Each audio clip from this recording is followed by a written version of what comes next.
Hi everyone, welcome back for another whiskey review. Working my way through the Glencadam whiskey sample pack and trying the Glencadam 15-year-old now.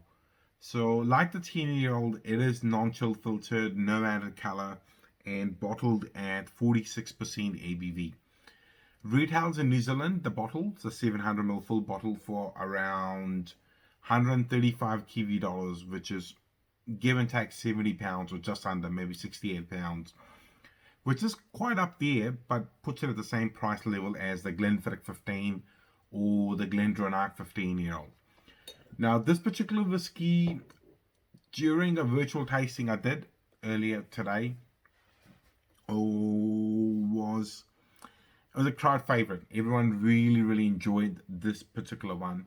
The 10-year-old, they thought it was a good entry-level dram, sort of a midweek delight, just nothing too overly complicated, but nice enough to make you happy.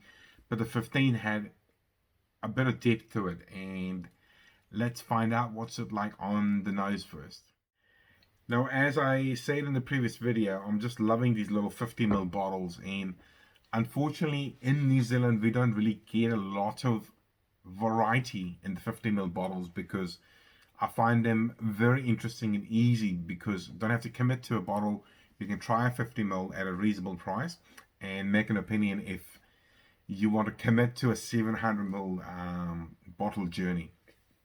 Well, let's see what this is like on the nose. Ooh. I really enjoyed it when I nosed it before, and this is just something special. Very nice. The honey's there. There is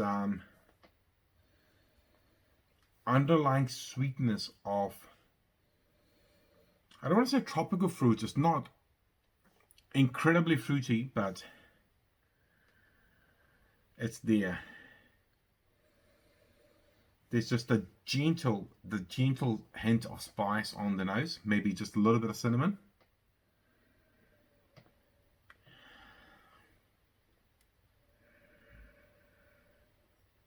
Very nice. Maybe just a hint of orange peel, which is interesting because I didn't find that before. Very nice. You could just, as I was hosting the Zoom tasting before, I nosed that this particular whiskey for a very long time. It just had different elements which were opening up very slowly. It was taking a bit of time. Wow. Right, well, let's see what's it like on the palate.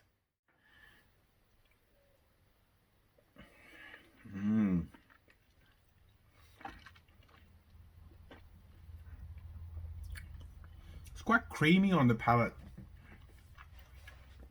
but that rich sweetness is still there, but just a hint of spice lingering in the background, which is quite intriguing. I mean, 15 years is a long time, but it isn't a long time, if that kind of makes sense. It has developed some interesting flavors, and like the nose, on the palate as well, is showing different characters to make you think about different flavors. There was the sweetness, there's just a hint of spice.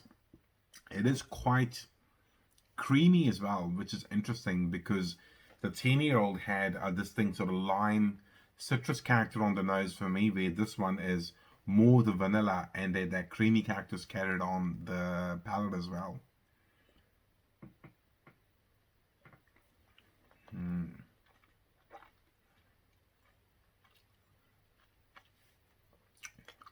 Really juicy, and the spice in the background is just amazing. And the group of people I was doing the Zoom tasting with, we kind of agreed that you can see there is some sherry influence in there, but it's not overwhelming in any capacity.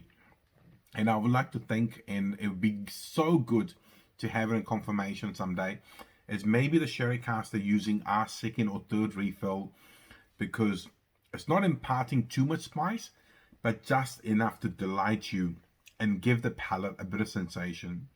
And the finishes, medium to long. You know, the little bit of oak is kicking in now, and it's just a gorgeous dram. Definitely worth getting a bottle, I would say. And I'm glad everyone else we shared the dram with tonight agreed. Gorgeous. So good.